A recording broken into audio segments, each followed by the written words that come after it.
This is Manuel DePaz. Hello, good afternoon. Well, I guess I don't have to introduce myself. He said, my name is Manuel DePaz and I am from El Salvador.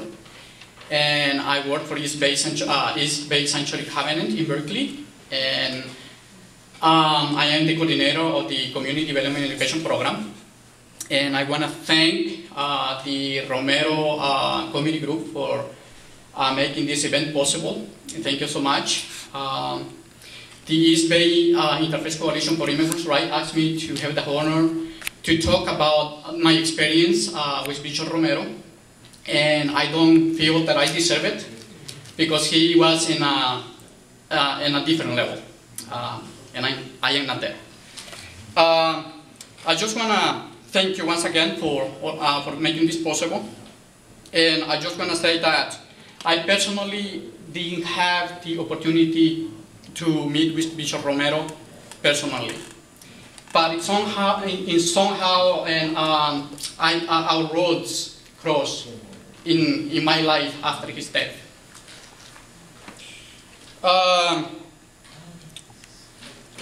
In 1980, the war erupted in El Salvador.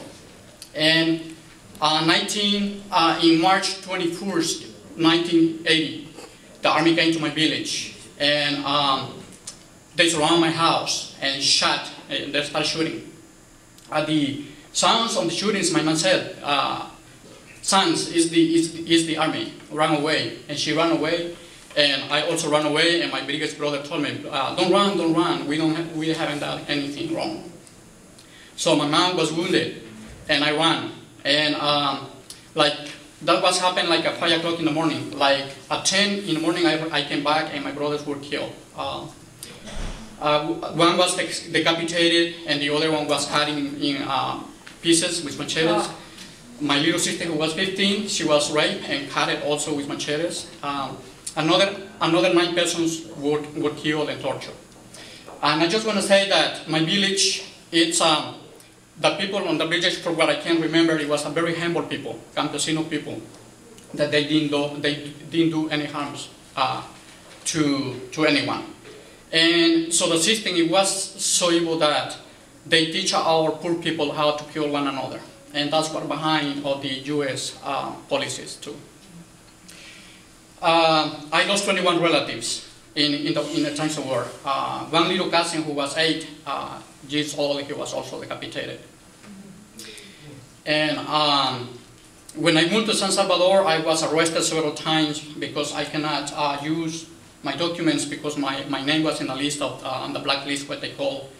And I was in jail. I was beat up many times. And today is the 30th anniversary, or the 21st was the 30th anniversary of my brothers. And today, myself and my family and my whole country still suffer from the trauma of what happened.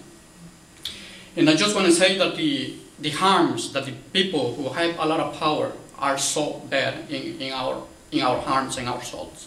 And somehow we had to let them know that what Romero preached, it was about love and peace, and to share what God gave us. For this reason, my family, they moved to San Salvador. Somehow they knew that one of my uncles was living in San Salvador who had cancer, and he was in this institution called Hospital La Divina Providencia, which is a Carmelite hospital where people who had cancer come to rest. And somehow they found it. I don't know how they did it, because imagine living in the countryside when you don't know the city and get there.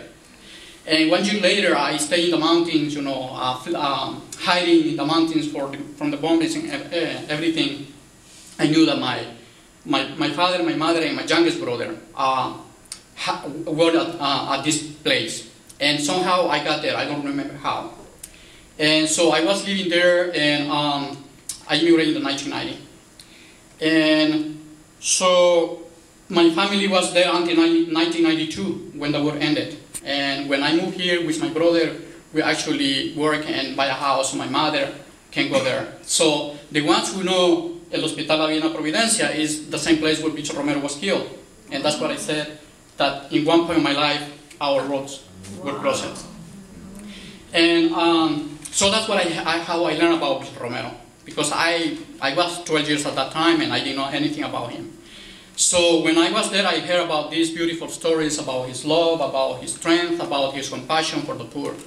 And in this place there is a little museum where they still keep some of his belongings, the ornaments that he was using. There are still some blood, so I recommend you when you go to El Salvador, go to this place because it's very powerful. And so that's how I learned, and also how I learning about him is about this wonderful book, 365 días with Monsegnor Romero. Día a día con Monseñor Romero, which is a day to day with Bishop Romero. And somebody told me that we can, and these are like a little summaries of his great homilies. And somebody told me just now that we can find his homilies on Romero Trust in Google. Romero what? Romero Trust in Google. Thank you. So let me see, because I was going to read this, but I forgot that I had to read it. So I just want to say who Romero was for me. He was a prophet and a model that we are invited to follow him. He was open to listen God and to feel how God was moving in the country. He saw God laughed to a few, and he laughed very well. But however, he also saw that God was crying to many, and he cried very bad. So Romero, he saw in every suffering of his people the presence of God. Romero saw in the poor the presence of God. He saw in the children that did not have anything to eat the presence of God. He saw in every poor farmer the presence of God. He saw in every woman that working in the poor market for the poor people the presence of God. He saw in every union and new base community were emerging, or unions, the presence of God. He always felt that children had the right and should be educated and should have the right to health. Bishop Romero went to the country to meet with the campesinos. He didn't wait till the people come to him. He went out there in the countryside, and that's why the poor followed him. And as I said before, he was always open to find the will of God in the people. And with that, I want to end it with one of his great homilies that he has, and somebody had it find it in the internet. I don't know if she's still here. Can you read it, please? Can you come forward?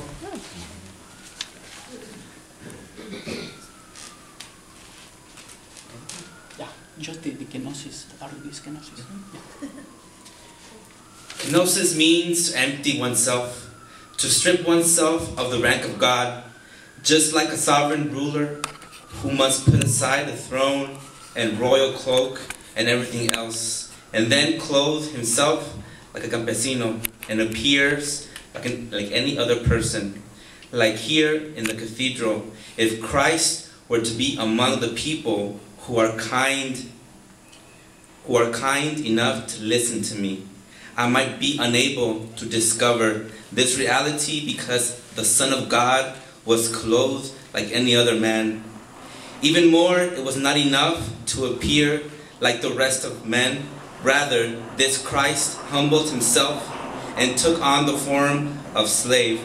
He died on the cross like a crucified slave and like a common thief, like the forgotten one of Israel, whom people said should be crucified outside the city like rubbish. This is Christ, the God who humbles himself unto kenosis, the profound emptying of self.